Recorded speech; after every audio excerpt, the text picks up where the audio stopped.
नमस्कार, मी करुणा आणि माझ्या चॅनलचं नाव आहे करुणाज ब्लॉग. तर तुम्हा सर्वांचं आजच्या या नवीन ब्लॉगमध्ये स्वागत आहे. तर आज आले मी Amravati camp road birthday hall. इथे आहे माझ्या मावस बहिणीच्या मुलाचा वाढदिवस. तर हाच आहे तो हॉल. आणि जर चॅनलला सबस्क्राईब केलं नसेल तर चॅनलला सबस्क्राईब करा आणि व्हिडिओला लाईक करा, कारण या चॅनलवरती मी माझे daily blog, hair care routine, skin care routine तुमच्यासोबत शेअर करत असते. त्याचसोबत बऱ्याचशा हेल्थ टिप्ससुद्धा तुम्हाला देत असते. तर चॅनलला भेट द्या आणि आम्हाला सबस्क्राईब करा. तर व्हिडिओ शेवटपर्यंत बघा. तर हा आहे बर्थडे हॉल. तर आज आम्ही अमरावतीला आलो होतो वाढदिवसासाठी.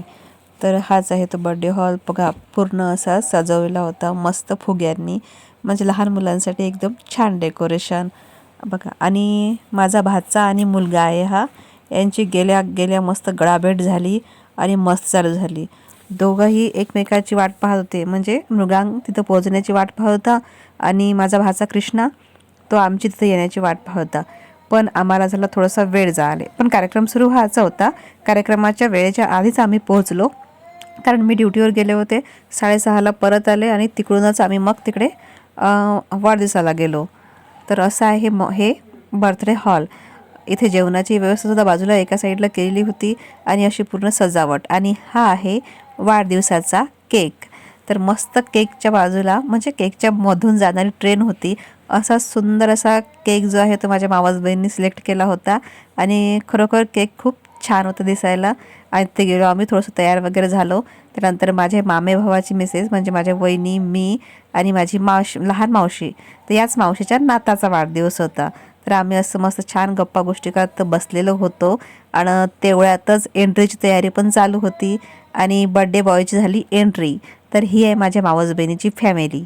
ही माझी ब्ल्यू साडीवाली जी आहे ती माझी मावस बहीण आहे, तिचे मिस्टर, आणि जो समोरचा मुलगा आहे त्याचा आहे वाढदिवस अन्मेषचा, आणि तिच्या 2 मुली आहेत. तर तिला 2 जुळ्या मुली आणि 1 मुलगा आहे, 1 मोठा मुलगा आणि 2 जुळ्या लहान मुली.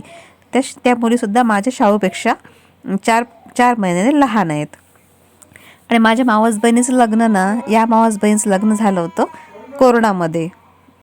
आणि कोरोना काळ तर आपल्या सर्वांनाच माहीत आहे कसा होता. कारण कोरोना काळ म्हणजे अंगावर काटे येणाऱ्या सगळ्यांचं बरंच काही कोरोनानं गमावलं आहे. आणि असा कोरोना काळ, त्या कोरोना काळात होतं माझ्या मावस बहिणीचं लग्न. आणि लग्नसुद्धा याच मंगल कार्यालयामध्ये होतं. लग्नाला कोणालाच बोलावता आलं नाही, कोणाला जाता आलं नाही, कारण की तो वेळच तसा होता की जिथे सख्ख म्हणजे कोणाचं नव्हतं. तर अशा वेळेचे लग्नही तुम्हाला सर्वांनाच माहीत आहे कसे झाले. त्यामुळे तिच्या लग्नाला आम्ही कोणीच गेलो नव्हतं, कोणालाच बोलावलं पण नव्हतं कोरोनामुळे. म्हणूनच तिनं लग्न इथे झालं, लग्नाला कोणी नव्हतं, त्यामुळेच वाढदिवस पण मुलाचा याच हॉलमध्ये ठेवला. तर आता मुलाचा वाढदिवस सुरू झाला, औक्षण वगैरे झालं, केक कटिंग झाली. आणि ही आहे माझी मोठी मावस बहीण, जे उभी आहे मोरपंखी साडीवाली बाजूला उभी आहे. ह्या दोघी मावस बहिणी, ह्या दोघी बहिणी सख्या आहेत. तर ह्या माझ्या 2 मावस बहिणी लहान मावशीच्या मुली आहेत. तर असं आम्ही वाढदिवसाला गेलो, सर्वांना भेटलो, म्हणजे असं खूप दिवसांनी भेटलं की छान वाटते ना. आणि या मावस बहिणीची भेट आणि माझी भेटसुद्धा 9 वर्षानंतर झाली होती. 9 वर्षानंतर पहिल्यांदा ती मुलाच्या वाढदिवसाची पत्रिका घेऊन माझ्या घरी आली होती. तर तेव्हा आमची पहिल्यांदा 9 वर्षानंतर भेट झाली. आणि आता ही दुसरी भेट. म्हणजे कधी कधी असं होते ना की वर्षातून 2-3दा भेटी होतात.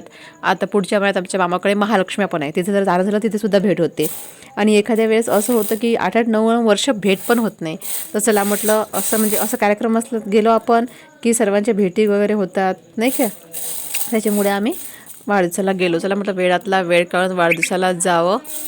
आणि आम्ही तिथं वाढदिवसाला गेलो, मस्त सर्वांच्या भेटी वगैरे घेतल्या आणि सर्वांशी बोलून वगैरे छान वाटतं असं म्हणजे. आणि रात्रभर थांबलो आम्ही, मेन म्हणजे.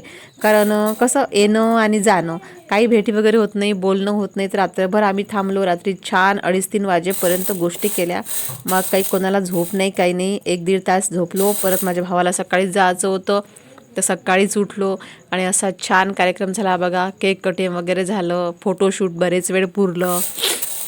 आणि मग सर्वांनी फोटो वगैरे काढले आणि बरेचसे पाहुणे जेवण वगैरे करून वापस गेले. मी आणि माझा भाऊ आम्ही थांबलो होतो. मामा वगैरे सर्व लेट गेले. म्हणजे मामा तिथेच राहतात माझे, त्याच्यामुळे मामा लेट गेले.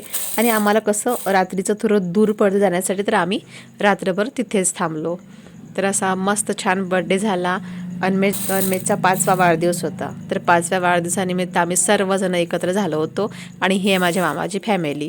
मामी, मावशी, मामाच्या सूनबाई आणि माझी मावस बहीण, तिचे मिस्टर आणि तिचा मुलगा. तिच्या 2 मुली आहेत जुड्या.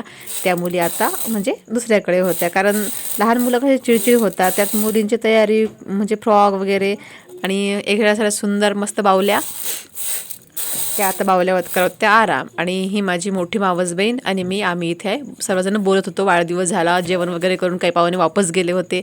माझ्या मामाचं जेवण चालू, आम्ही जेवण करून मस्त आपल्या गप्पा गोष्टी करत होतो इथे. आणि बरेचसे पाहुणे गेले होते. त्यानंतर माझे मामा वगैरे काही आज लोकांनी जेवण केलं. आम्ही म्हणजे शेवट वगैरे जेवण केलं आणि माझी 2 मावस बहिणीचं जेवण पण केलं आणि त्यांनी घरी आल्या त्या जेवण न करताच. घरचा कार्यक्रम असला की असं होतं. तर आता सगळा कार्यक्रम आटोपलेला आहे आणि हॉल खाली करण्याचा वेळ झाला. आम्ही पण आता निघणार. मग शाऊ बलून वगैरे घेऊन उभा आहे. तर हा होता बर्थडे ब्लॉग. तुम्हाला कसा वाटला नक्की सांगा आणि भेटूया नेक्स्ट व्हिडिओमध्ये. तोपर्यंत बाय.